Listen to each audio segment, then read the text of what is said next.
그 교회에서 많이 쓰는 단어가 있죠. 교회에서만 쓰는 단어들이 있겠지만 그 중에 하나가 아마 영광이라는 단어 같아요. 영광. 그러면 뭘 해도 하나님께 영광, 영광, 영광. 예. 영광이라는 단어 굉장히 많이 쓰는데 그 단어에 대한 정확한 이해를 가지고 쓰기보다도 그냥 습관적으로 나오는 경우도 좀 있지 않을까라는 생각은 좀 해봅니다. 근데 이렇게 많이 쓰고 있다라면, 많이 쓰고 있기 때문에 아마 처음 오는 사람들은 뭐 영광인데 저 영광이 뭔지. 왜냐하면 우리가 교회 밖에서는 그 단어를 잘 안 쓰니까.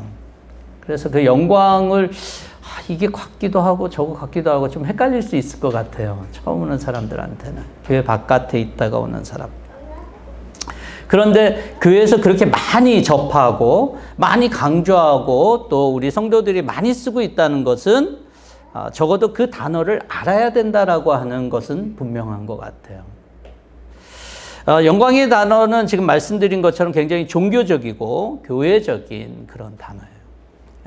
사실 이 영광이란 단어를 보통 우리는 하나님께만 결부해서 연결해서 쓰지 사람에게 쓰지는 않죠.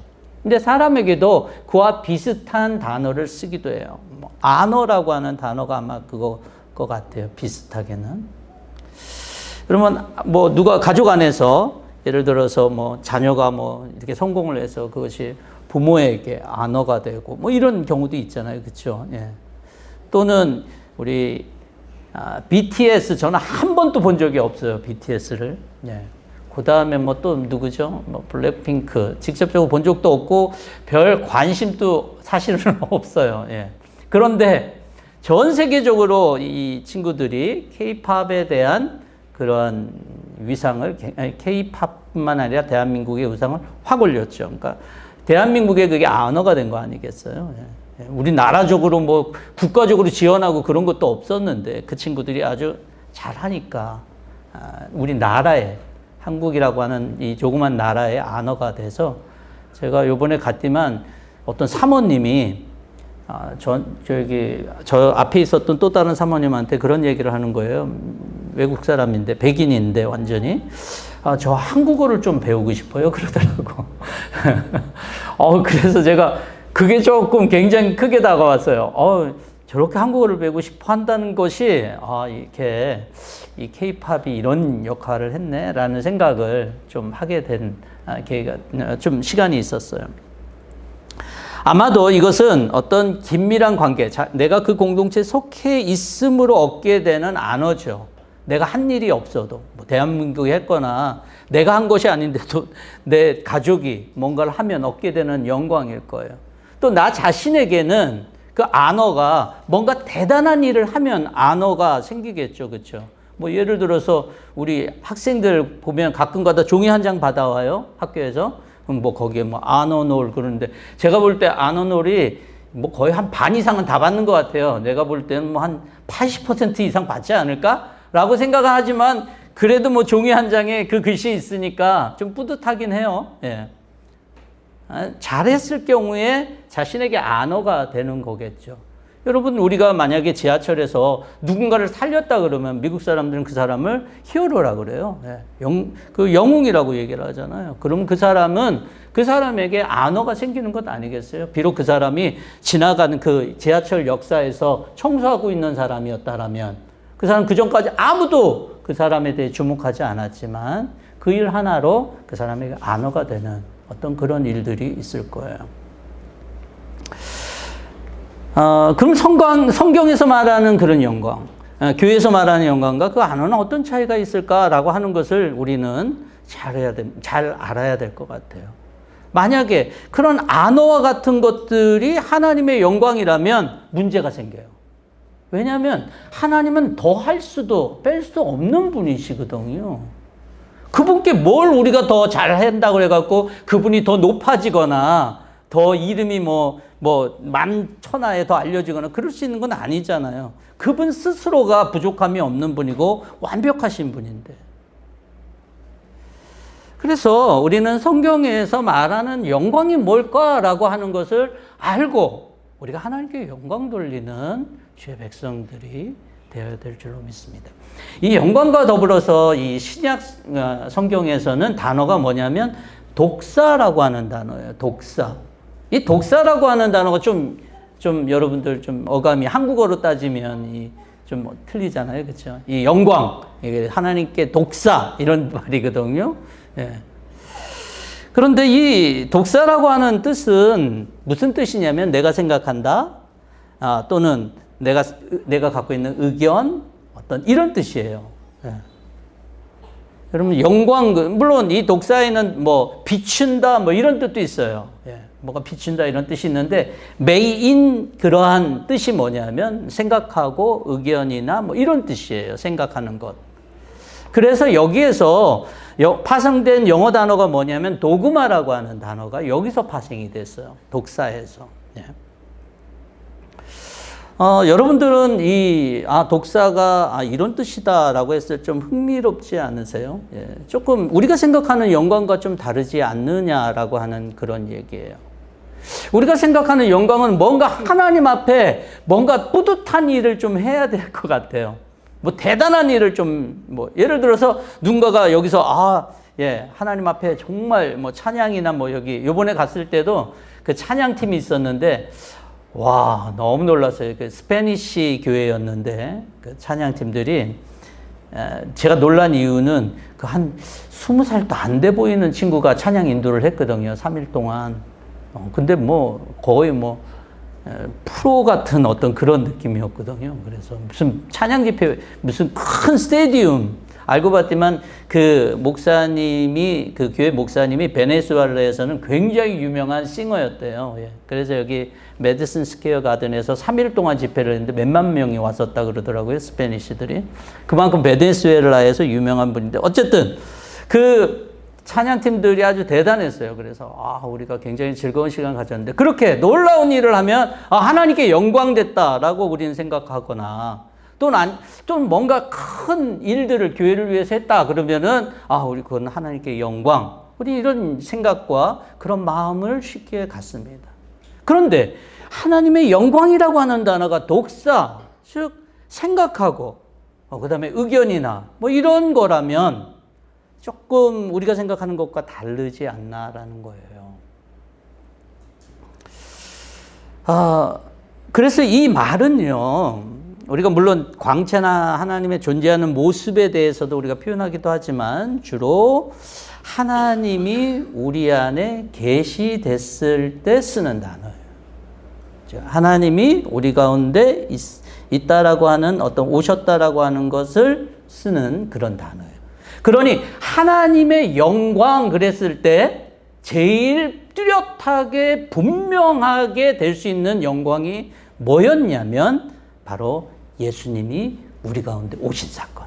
즉 예수님이 우리 가운데 하나님의 계시로서 우리 가운데 온 사건이 바로 하나님의 영광. 그래서 예수님에 대해서 하나님의 영광의 본체라고 그렇게 사도 바울은 얘기를 하고 있거든요.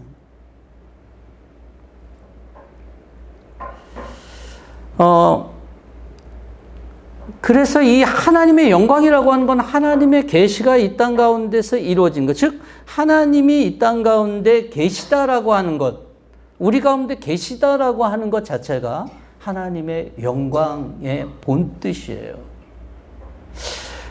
여러분, 사무엘상을 이제 시작하면서 사무엘 엘리라고 하는 제사장이 있었어요. 사무엘의 이전 사사였던. 사무엘을 계속적으로 케어하고 그랬던 사사인데 여러분 잘 아실 거예요. 근데 엘리의 두 아들이 있었는데 이스라엘 백성들이 전쟁을 하러 나갔어요. 그런데 어떻게 됐습니까? 블레셋에게 패했어요. 그리고 가지고 갔던 법궤가 빼앗겼어요. 근데 엘리의 며느리가 그때 출산을 할 때였거든요. 근데 출산을 할 때 나 남편이 죽어서 참 슬프다. 뭐 이래야 될 텐데 뭐라고 얘기했죠? 이거보 하나님의 영광이 떠났다. 그러고 죽어요. 왜 성경은 그것을 굳이 거기에서 언급하고 있을까라고 하는 거예요. 그것은 하나님의 영광이 어떤 것인지 보여주는 사건 중에 하나예요. 하나님의 법계, 하나님의 임재, 하나님이 계시다라고 하는 상징이었고 실제로 그랬던 하나님의 법계가 떠남으로 인해서 하나님의 영광이 떠났다라고 하는 거예요. 아까도 말씀드렸다시피 하나님은 인간처럼 높임을 받을 필요가 없잖아요. 높으신 분인데. 그리고 우리가 뭘 더 한들 더 할 수가 없잖아요. 그런데 하나님은 영광을 요구하시거든요. 되게 영광을 돌리라고 얘기를 하고 모든 성경의 모든 하나님의 사람들이 하나님께 영광을 위해 하나님의 영광을 위하여 시편에 보면 얼마나 많습니까? 왜 그걸 요구했을까? 라고 했을 때 분명한 것은 하나님의 영광은 하나님이 계시는 것을 인정하는 거예요. 하나님이 계시다라고 하는 것이 가장 근본적으로 있어야지 그게 하나님의 영광이에요. 여러분 우리가 예배를 드리잖아요. 이 자리가 영광스러운 하나님의 영광스러운 자리가 되기 위해서 필요한 게 뭘까요? 하나님이 여기 계시다라고 하는 우리 마음에 우리 신앙의 고백이 있어야지만 돼요. 그것이 없이 아무리 아름답게 여기서 찬양을 드리고 아무리 우리가 헌금을 하고 여기에서 대단한 일이 벌어져도 여기에는 하나님의 영광의 자리가 될 수가 없고 하나님의 영광이 떠난 자리밖에 될 수가 없는 거예요. 우연이가 있고 또 노을이는 어디 갔어요? 노을이도 놀아도 되는데 이런 자리라도 여기에 우리 모두가 하나님이 여기 계시다라고 하는 믿음으로 있으면 이 자리가 하나님의 영광의 자리예요. 우리는 하나님의 영광 그러면 보이는 그 무엇으로 또 우리가 느끼는 그 무엇으로 하나님의 영광을 여러분이 재거나 어떤 생각하는 경향들이 있는데 여러분 성경은 그렇게 얘기하고 있지 않아요. 하나님의 영광의 핵심은 하나님의 영광의 베이스는 이 자리에 하나님이 계시다라고 하는 저와 여러분들의 분명한 믿음과 신앙 속에 있다라고 하는 거예요. 여러분들이 매주마다 오는 이 자리 속에서 하나님이 여기 계시다라고 하는 믿음을 갖고 참석한다라면 이 자리는 하나님의 영광의 자리가 될 거예요.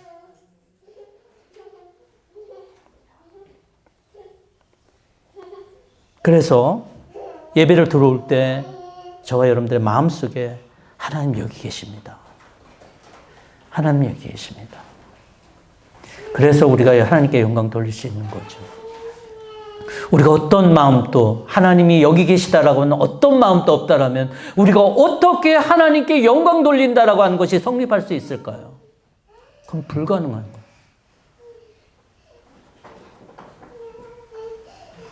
예배뿐만이 아니라 우리 가정에도 우리 가정을 통해서 어떻게 하나님께 영광 돌리겠어요? 우리 가정에 하나님의 계심을 인정하고 여러분들의 삶의 문제든 여러분들이 직장이든 어디서든 여기에 하나님이 계시다 라고 하는 믿음으로 있을 때 그 자리에서 하나님은 영광 받으시는 거예요. 비록 우리가 아무것도 하나님께 드릴 게 없고 하나님께 우리가 내세울 것도 없고 그렇게 아름다워 보이지 않아도 하나님은 영광 받으시기에 충분한 분으로 그 자리에 함께 하실 것입니다. 오늘 본문의 주요 인물은 헤롯 아그리빠예요. 헤롯 아그리빠는 1세가 있고 2세가 있는데 이 사람은 헤롯 아그리빠 1세예요. 2세는 나중에 바울이 2차 전도 여행할 때 바울에 대해서 관심을 가졌던 사도행전 20장 이후에 나오는 인물이 그의 아들인 헤롯 아그리빠 2세고 오늘은 헤롯 아그리빠 1세입니다. 헤롯 아그리빠 1세에 대해서 그냥 헤롯이라고 얘기할게요. 성경처럼. 헤롯이 가장 중요하게 헤롯과 관계되는 것들은 바로 첫 번째로는 야고보를 죽였어요. 초대교회 야고보를 죽였어요. 그리고 두 번째 이제 누구를 또 죽여야 될까요? 베드로를 죽이려고 했어요. 근데 이제 투옥 중이었어요. 죽이려고 하는데 이제 투옥 중이었던 사건이 바로 그 앞부분에서 나와요. 그런데 어떤 일이 있었냐면 하나님의 천사가 베드로가 투옥 중에 있는 이렇게 베드로를 꺼내줬잖아요. 그러고 난 다음에 18절에 오늘 읽었던 날이 샜다라고 하는 단어가 본문이 나오는데 그 다음 날이 이런 거예요. 우리 읽었다시피 군인들 사이에서 완전 소동이 일어났어요. 이거 어떻게 된 일인지 알 수가 없죠. 천사가 데리고 나갔으니까. 오늘처럼 CCTV가 있었던 것도 아니고, 그렇죠? 그러니까 헤롯이 이 지켰던 군인들을 다 죽이게 됩니다. 예. 왜냐하면 당시에 로마법이 그랬어요. 만약에 왜 우리가 베드로를 죽여야 됐다라고 생각을 하냐면, 당시에 죄수를 놓치잖아요. 그럼 죄수가 만약에 도둑질한 사람이다. 그래서 형이 그 당시에 저기로 말고 오늘날로 한 100불에 하는 그런 형량이 있었다. 그러면 그거를 자기가 갚아야 되는 거예요. 죄수를 지켰던 사람이. 그런데 이 사람, 즉 베드로가 죽을 위기였다라고 하는 걸 우리가 알 수 있는 것은 헤롯이 그 사람들을 다 죽였다는 것이 바로 그런 로마법에 때문에 그래요. 자기가 지켜야 되는 죄수를 놓쳤을 때는 그에 상응한 벌을 그 간수가 받아야 됐기 때문에. 근데 이제 헤롯이 조금 우리 쉽게 말하면 좀 폭발해서 그랬는지 그 많은 사람, 요세푸스의 기록에 하면 16명이래요. 16명을 다 죽여버렸어요. 그러고 나서 자기는 유대를 떠나서 가이사라로 갔다라고 얘기를 해요. 근데 가이사라로 갔을 때 이게 헤롯이 지금 자기가 원하는 것이 잘 안 되고 있잖아요. 지금. 예, 베드로를 죽이려고 했는데 그것도 안 됐고 화가 나서 가이사라로 간 것 같은데, 가이사라에서 또 어떤 일이 있었냐면 두로와 시돈 사람들이 헤롯에게 몹시 노여움을 사고 있었다는 거예요. 이 두로와 시돈 사람은 헤롯에게 식량을 공급받고 있었다고 그랬거든요. 그런데 뭔지는 성경은 얘기하고 있지 않아요. 그런데 이런 일들이 일어났어요. 굉장히 기분이 안 좋았어요. 그러니 두로와 시돈 사람이 그 블라스도라고 하는 사람을 설득해서 날짜를 만든 거예요. 어떤 이벤트를 만든 것 같아요. 그리고 거기에 이제 헤롯이 딱 등장합니다. 요세푸스의 기록에 의하면 그때 헤롯은 은으로 된 용포를 입었대요. 그러니까 은이니까 얼마나 반짝반짝거리겠어요. 그렇죠? 예. 그러고 나서 헤롯이 거기에서 어떤 연설을 했는데, 그 연설을 했을 때 사람들이 아첨을 당연히 했겠죠. 왜 이런 22절에 보면 신의 소리다, 사람의 소리가 아니다, 이런 얘기를 왜 했겠냐고요. 이런 상황, 정치적인 상황, 그런 상황이 있었기 때문에 그들은 아첨의 말을 하게 된 것입니다. 신의 소리다, 사람의 소리가 아니다. 그랬는데, 이 요세푸스 기록에 의하면 좀 더 이 말을 이렇게 얘기를 해요. 우리에게 은혜를 베푸소서. 지금까지는 우리가 당신을 인간으로 숭앙했지만 이제부터는 왕은 죽을 수밖에 없는 인간 이상임을 고백합니다. 라고 그렇게 말했다는 거예요. 근데 성경은 헤롯이 하나님께 영광을 돌리지 않았기 때문에 하나님 즉시 그 천사를 보내서 쳤다라고 얘기를 했어요. 그리고 벌레 먹어서 죽었다는 거예요. 그래서 중요한 거는 그가 병에 관한 구체적인 진술이나 이런 게 아니에요. 주님의 사자가 그 일을 했다는 거예요. 아까 여기에 나왔던 주의 사자는 누구냐면 이 12장 초반부에 똑같은 단어 주의 천사가 라고 했을 때 그 천사입니다. 즉 한 천사는 한 천사가 아니라 같은 천사가 베드로를 감옥에서 나오게 하고, 또 다른 천사는 용포를 입고 멋지게 사람들 앞에 연설하면서 내가 신의 소리라고 하는 그 사람들의 숭앙을 받은 그런 헤롯을 쳐서 죽게 했던 그런 천사, 동일한 천사라고 하는 거예요. 여러분, 여기에서 우리가 알 수 있는 것은 하나님은 어디에나 계신다라고 하는 것을 우리는 좀 볼 수가 있어요. 베드로가 갇혔던 곳도 하나님 계셨고, 사람들이 모여서 한 사람을 습격한 자리에도 하나님이 계셨다는 거예요. 제가 하나님 계셨다라고 하는 단어를 초반부에 뭐라고 얘기했습니까? 하나님의 영광의 자리였다라고 하는 거예요. 그 자리. 그렇지만 그 자리가 하나님의 영광의 자리임에도 하나님께 영광 돌리지 않았던 헤롯은 결과를 저와 여러분들이 잘 알 거예요.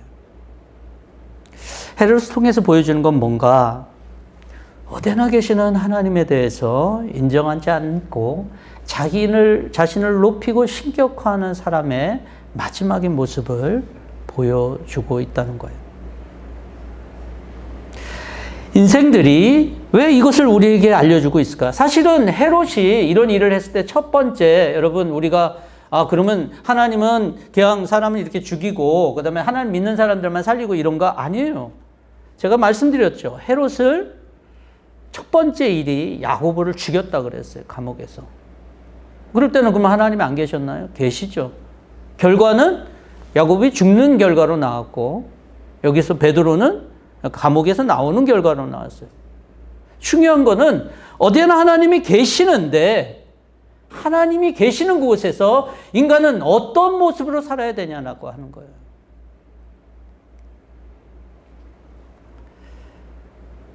저는 이번에 거기 가서 이제 참석한 목적이 사실은 굉장히 다분히 인간적인 모습이었습니다. 제가 우리 운영위원회도 얘기하고 몇몇 분 모였을 때도 얘기했는데 우리 교회를 위한 좀 인간적인 목적이 있었어요. 근데 거기 가서 제가 본 것은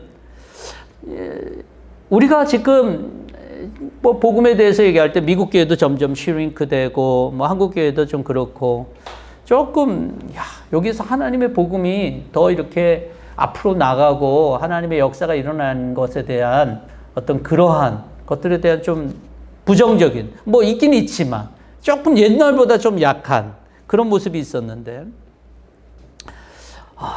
하나님은 그렇지 않더라고요. 하나님은 여기만의 하나님이 아니잖아요. 우리 교회만의 하나님이 아니잖아요. 아직도 하나님의 나라는 희망이 있고 진행되고 있고 하나님은 아직도 당신의 방법으로 주님의 나라를 이뤄가고 있다라고 하는 것을 저는 느낄 수가 있었어요. 그런 자세한 얘기를 제가 여기서는 할 수 없죠. 마치 저는 엘리야에게 하나님이 얘기했어요. 엘리야가 저만 남았습니다. 하나님 이렇게 투정했잖아요. 그렇죠? 그랬을 때 아니야. 아합에게 무릎 꿇지 않는 7,000명 남아있어. 거기에서 본 사람들을 보면서 또 그 사람들의 증거를 보면서 그리고 같이 하는 동역자들의 그런 모습을 보면서 그렇구나. 내가 잘못됐구나. 하나님 계시는데 하나님을 축소했네. 한 시간만 이 시간에 계신 하나님은 아니잖아요. 절대로 그럴 수 없죠. 나와 여러분만의 하나님은 아니잖아요. 그렇죠? 절대로 그럴 수가 없죠. 하나님은 내가 생각하지 않는 시간에, 내가 볼 수 없는 시간에, 내가 볼 수 없는 곳에 하나님이 역사하시고 그분은 결코 우리가 제한할 수 없는 분이다라고 하는 사실을 저와 여러분들이 알아야 될 거예요. 하나님을 제한하지 않는 것은 바로 하나님의 영광을 인정하는 것이겠죠. 헤롯은 대단하다고 생각해서 자신이 은혜 베푸는 자리라고 생각했잖아요. 그 드로아 시돈 사람들에게. 그런데 그 사람들을 높여줄 파워와 권세도 있는 것 같았는데 하나님이 계시다는 걸 알지 못했어요. 그 자리에. 그리고 얼마 뒤 자기 몸속에 있는 작은 벌레로 인해서 죽습니다. 하나님의 영광을 인정하지 않는 삶은 얼마나 우리의 삶을 갉아먹는지 모릅니다. 저와 여러분들은 하나님의 영광을 인정하는 삶을 살기를 결단할 수 있기를 바랍니다. 오늘 본문 전에 베드로 사도가 죽을 위기에 있었다고 그랬잖아요. 그렇죠? 예. 우리가 봐야 될 점은 그 감옥이 베드로가 죽을 장소가 아니었다는 거예요. 하나님이 계시는 자리였고 하나님 역사하는 그런 자리였어요. 우리 뜻대로 우리 예상대로 되는 자리는 아니다는 거예요. 저와 여러분들에게도 어쩌면 이거 좀 안 될 것 같은데 이거 다칠 것 같아. 힘들 것 같아. 이건 방법이 없는데 그럼 그 자리에 하나님의 계심을 인정할 수 있기를 바랍니다. 저와 여러분 몰라요. 결과는 어떻게 될지 몰라요. 아까도 말한 것처럼 야고보처럼 죽을 수도 있어요. 근데 야고보의 죽음이 그 사람에게 불행이다라고 저는 생각하지 않아요. 그곳에서도 하나님이 계셨고 하나님의 역사하심을 야고보는 알았어요. 근데 야고보의 몫은 순교하는 몫이었어요. 사실은 야고보가 순교함으로 인해서 그 다음에 여러분들이 성경을 보면 교회가 일어났던 것을 보게 되거든요. 어떤 사람은 그런 몫으로 하나님의 영광을 경험하고 하나님께 부름을 받아갈 수도 있고. 그렇지만 중요한 것은 하나님의 영광은 그것을 인정하는 자리 속에서 제한되지 않는다는 사실이에요. 우리가 하나님께 영광을 인식하고 하나님께 영광을 돌리고자 하는 그런 마음으로 우리의 삶이 나아간다라면 더 하나님 기뻐하시는 방향으로 나가게 될 것입니다. 헤롯은 하나님의 영광을 인식하지 않았어요. 그는 자신에게 영광 돌리는 삶을 살아서 인생을 마쳤어요. 그렇지만 저와 여러분들, 하나님의 영광을 계시는 자를 인정하며 하나님의 영광을 소망하며 그것을 위해서 저와 여러분들의 삶을 드릴 수 있는 삶, 그런 삶을 살 수 있기를 바랍니다. 성경에서 많은 그런 하나님의 영광을 위해 살았지만 저는 오늘 이 시간에 한 사람을 소개하고 싶어요. 그 사람은 누구냐면 예수님이 십자가에 달려 돌아가시기 전에 와서 자기의 순전한 나드, 그 병에, 호리병에 든 그 향수를 깨트린 여인이 있었어요. 그 사람이 막 옆에 있는 사람들이 막 뭐라 그래요? 야, 그거 비싼 거를 왜 깨트리고 그래요? 예수님이 그 사람들을 혼내잖아요. 저는 그 본문을 보면서 또 다른 건 좀 생각은 했어요. 글쎄 뭐 예수님께 향수 붓는 것까지는 좋은데 왜 깨트렸지? 그냥 부으면 되는데. 여러분 지금과 같이 무슨 향수통이 뭐 남아돌고 그런 시대는 아니잖아요. 그렇죠?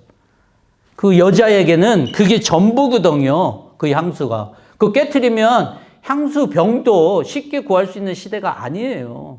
근데 왜 깨트렸냐 그거. 붓는 것 자체는 좋은데 왜 깨트렸을까? 근데 그 여인이 왜 깨트렸을까요? 전 나중에 천국에 가면 물어보려고 그러지만 제가 볼 때는 그 여인은, 제가 만약에 이렇게 예수님한테, 예수님, 이거 깨트리지는 말 걸 그랬어요. 그냥 붓기만 하지. 그러면 저도 아마 제자들처럼 한 소리 들었을 것 같아요. 왜냐하면 그 여인의 마음을 사람들이 몰랐던 거거든요. 문제의 핵심은 그 여인은 그 자리에 예수님이 하나님의 아들로서 계시다는 사실을 인정하고 자기가 모든 것들을 드린 거거든요.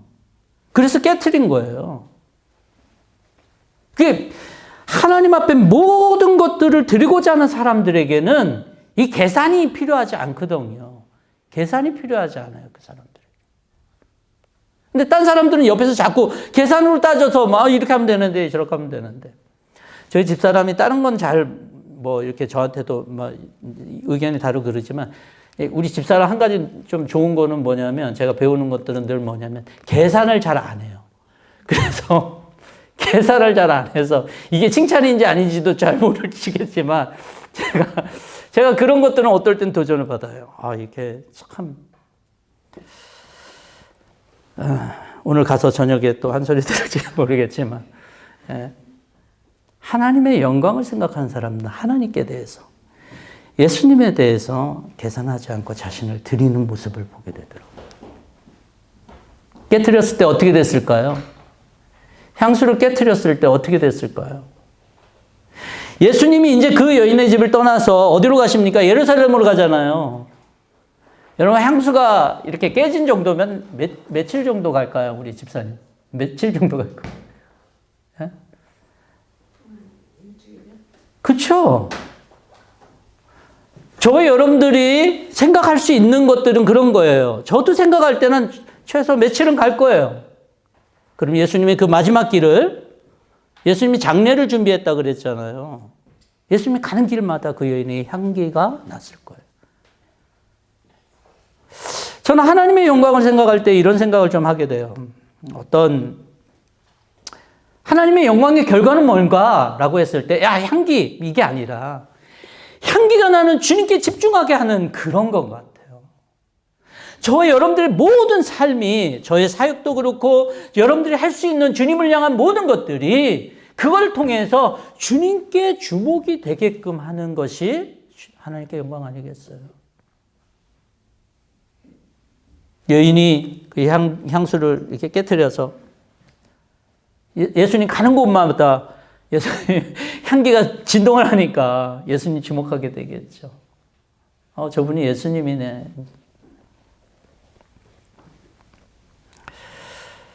여러분, 많은 행동을 통해서 하나님께 영광을 돌려서 내가 높아지는 것이 하나님의 영광이 절대 될 수 없어요.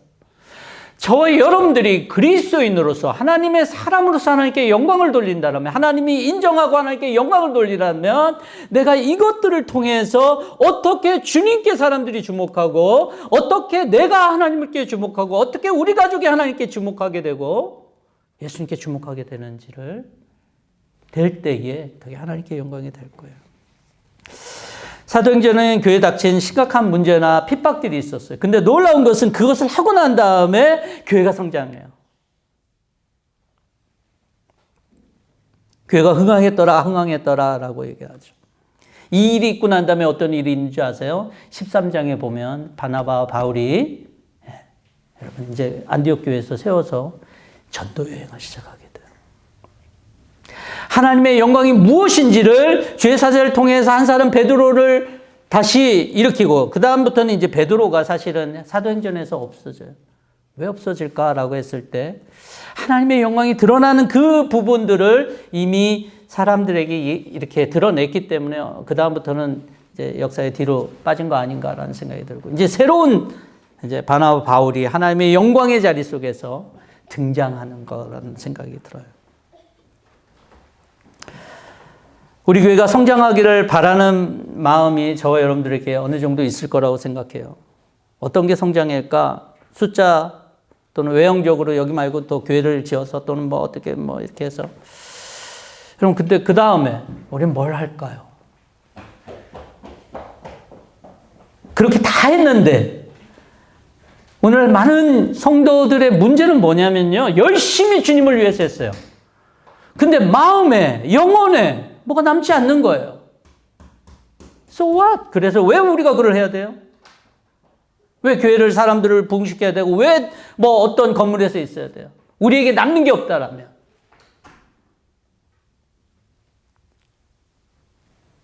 저와 여러분들은 늘 하나님의 영광으로 저의 영혼이 가득 차야 돼요. 저와 여러분들이에요. 그 영광을 위해서 내가 살아가는 삶이 얼마나 기쁘고 즐겁고 정말 감사한지가 있을 때 교회는 성장하는 거라고 말할 수 있는 것 아닐까요? 하나님의 영광이 나타나는 순간이 우리 삶에 어떤 것보다 의미 있고 가치로운 삶이에요. 그리고 그 영광을 바라보면서 마치 그 여인처럼 주님만 바라보고 자기 삶을 또는 자기가 헌신할 때 그것이 가장 기쁜, 그 여인에게서 평생에 남을 만한 그 모멘트가 돼서 그것으로 아마 그 여인은 살아갔어요. 죽을 때까지 그 모멘트 때문에 살아갔을 거예요. 저는 확실해요. 저도 비슷할 것 같아요. 그게. 말씀을 마치기를 원합니다. 하나님의 영광을 위해서 하나님의 교회와 함께 하시고, 또 하나님의 영광이 있는 자리가 모든 자리임을 인정하며 그 영광을 위해서 내가 어떻게 삶을 드릴까를 여러분들 각자의 삶 속에 생각하고 하나님의 영광을 위해서 살 수 있는, 하나님의 영광만을 위해서 살 수 있는 저와 여러분 될 수 있기를 주의 이름으로 축원합니다. 기도하겠습니다. 좋으신 하나님 감사합니다. 오늘도 하나님의 은혜 속에서 이 자리에 있습니다. 주님이 이 자리에 계십니다. 주님의 은혜를 우리가 바라고 소망한다고 하지만 하나님의 영광이 있는 자리임을 인정하지 않을 때 하나님의 은혜가 있기가 쉽지 않습니다. 하나님 불가능할 겁니다. 주님, 우리 모두에게 하나님이 이 자리에 계심을, 이 자리는 하나님께 영광 돌리는 자리임을 선포하게 하시고 마음속에 인정하게 하시고 우리 가정에서든 일터에서든 늘 하나님이 이 자리에 계십니다라고 하는 그런 믿음이 모두에게 있게 하여 주시옵소서. 그리고 우리에게 그 자리임을 깨닫고 그것을 위해서 주님이 있는 그 자리 속에서 우리가 하나님 앞에 드릴 수 있는 하나님 최고의 것들을 드리며 하나님의 영광을 나타내는, 그리고 모든 세상 사람들이 주님이 살아계심과 예수님이 계심을 알 수 있는 그것을 나타낼 수 있는, 드러낼 수 있는 우리의 수고와 헌신이 될 수 있도록 도와주시옵소서. 예수님의 이름으로 기도하옵나이다. 아멘.